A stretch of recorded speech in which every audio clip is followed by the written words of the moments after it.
C'est sur ce terrain de l'agglomération de Cergy-Pontoise, le long de la route départementale 14, dans le quartier Liesse 2 de Saint-Ouen-l'Aumône, que le centre d'hébergement d'urgence doit voir le jour dans les prochains mois.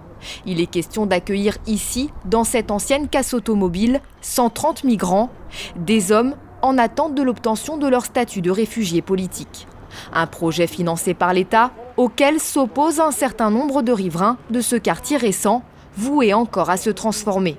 Réunis en collectif, ils craignent pour leur sécurité. En termes de sécurité, encore une fois, les personnes qui vont être hébergées dans ce centre ne sont pas en prison. Elles sont libres de leur mouvement et elles vont divaguer inévitablement dans le quartier. On ne sait pas avec avec quel impact sur la sécurité réelle des habitants et de nos enfants. Le collectif de riverains s'inquiète aussi de la répercussion de ce projet sur la valeur immobilière de leur habitation, même si l'établissement ne doit rester ouvert que 2 ans au maximum.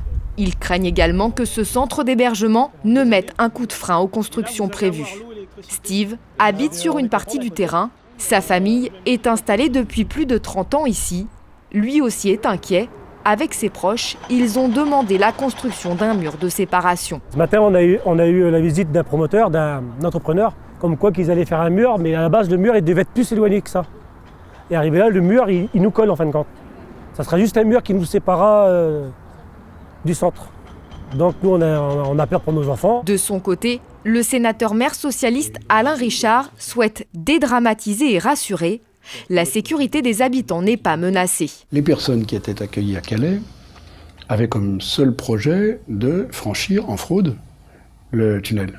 Bon. Donc les autorités françaises n'avaient rien à leur proposer, n'avaient pas de contrepartie à leur demander.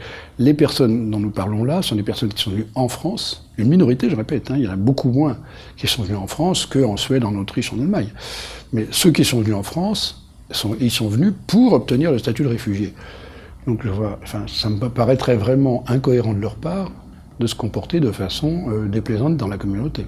Alain Richard martèle également que les projets immobiliers du quartier de Liesse 2 seront menés selon le calendrier prévu.